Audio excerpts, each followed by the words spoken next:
আসসালামু আলাইকুম ওরহমতুল্লাহি ওবরাকাতুহু। সম্মানিত ভিউয়ার্স, এখন আমি আলোচনা করব অলংকারে বিধিবিধান ও মেহেদি ও খেজাব বা কলব সম্পর্কিত বিধিবিধান।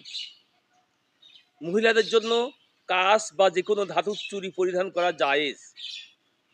মহিলাদের কান ফোটানো জায়েজ, নাক ফোটানো অধিকাংশের মতে জায়েজ, কেউ কেউ ভিন্নমত পোষণ করেছেন।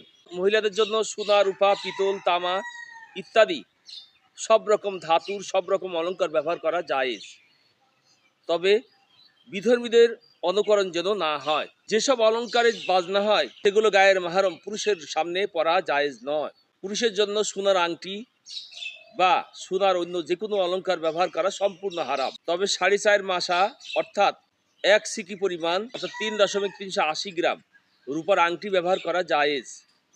এর অধিক ওজনের রূপার আংটিও ব্যবহার করা নিষিদ্ধ। অন্যান্য ধাতুর আংটি যেমন তামার আংটি, অষ্টধাতুর আংটি ইত্যাদি পুরুষের জন্য নাজায়েজ। সুনরপা ব্যতীত অন্যান্য ধাতুর আংটি মহিলাদের জন্য জায়েজ, তবে মাকরুহ। লোহা, পিতল, তামা, কাঁসা, পাথর ইত্যাদি ধাতুর আংটি ব্যবহার করা পুরুষের জন্য জায়েজ নয়। যখন আংটির হালকা বা বৃত্তটা এসব ধাতু দ্বারা তৈরি হবে, আর বৃত্তটা যদি সিকি পরিমাণ রূপার মধ্যে হয় আর নাগিনা বা মণিটা এসব ধাতুর হয়, তাহলে তা জায়েজ। মেহেদি ও খেজাব বা কলব সম্পর্কিত বিধিবিধান। নারীদের জন্য হাতে এবং পায়ে মেহেদি লাগানো মুস্তাহাব। কেউ কেউ পায়ে মেহেদি লাগানোকে খারাপ মনে করেন এই যুক্তিতে যে নবী করিম সাল্লাল্লাহু আলাইহি সাল্লাম দাড়িতে মেহেদি লাগাতেন, অতএব তা পায়ে লাগানো বেয়াদপি। এই যুক্তি ঠিক নয়। নবী করিম সাল্লাল্লাহু আলাইহি সাল্লাম দাড়িতে তেল লাগাতেন, তাই বলে কি পায়ে তেল লাগানো বেয়াদপি হবে?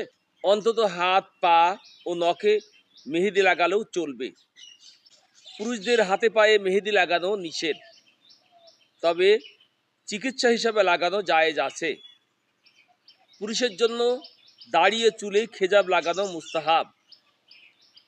কাল ব্যতীত যে কোনো রঙের খেজাব বা কলব লাগানো যায়, তবে মেহেদি দিয়ে লাল রঙের খেজাব করা সুন্নত।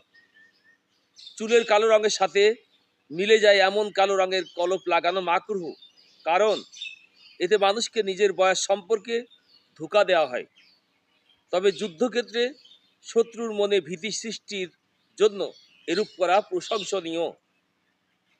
হযরত ইমাম আবু ইউসুফ রহমতুল্লাহ আলাহ এর মতে স্ত্রীর কাছে নিজেকে আকর্ষণীয় করে তোলার উদ্দেশ্যেও কালো রঙের কলব লাগানো যায়।